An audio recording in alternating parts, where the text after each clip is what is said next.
আউযুবিল্লাহি মিনাশ শাইতানির রাজিম বিসমিল্লাহির রহমানির রহিম।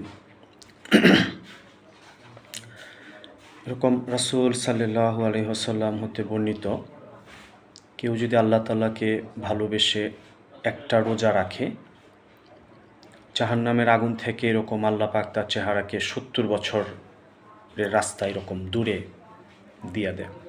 তো দেখেন রোজার কত ফজিলত। আমরা নিয়মিত রোজা রাখব।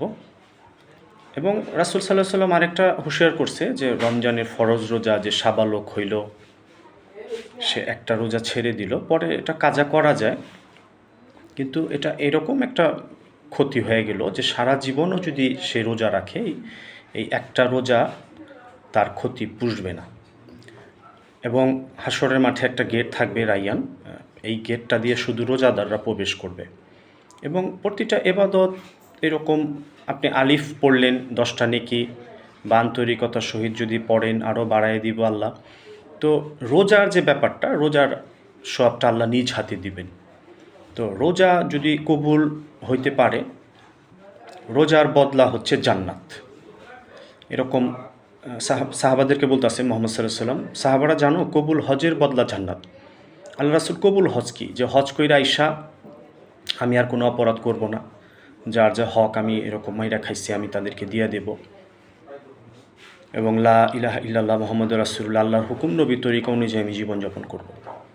এরকম রোজা কবুল, যে রোজাটা, যে আমি রোজা রাখলাম, রোজার হক আদায় করলাম, এরকম অসহায়দের কষ্ট বুঝলাম, ক্ষুধার যন্ত্রণা বুঝলাম, যে এরকম আর কখনো অসহায়ের খাবার আমি এরকম খাবো না। তো রোজার বদলা জান্নাত। আমরা নিয়মিত রোজা রাখবো, ফরজ রোজা তো রাখবোই, এবং অন্য দিনও রোজা রাখা যায়, যেগুলো আমার রাসূল রাখছেন, আমরা এরকম রাখবো যাতে আমাদের চাহিদা কম থাকে। এক লোকমা হারাম খেলে 40 দিন ইবাদত কবুল হয় না, আমরা নিয়মিত হারাম খাইতেছি। তো আমরা একটু সংশোধন হই, সামনে আমাদের আখিরাতের জিন্দেগি আসতেছে,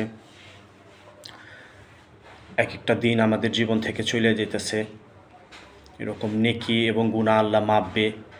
যদি আমার গুনার পাল্লা ভারী হয়ে যায়, তাহলে তো আমি জাহান্নামী হয়ে যাব। একটা গুনার, যদি গুনার পাল্লায় একটা গুনাহ বেশি হয় তাহলে আমি জাহান্নামী হব, এবং নেকির পাল্লা একটা নেকিও যদি বেশি হয় তাহলে আমি এরকম জান্নাতি হব।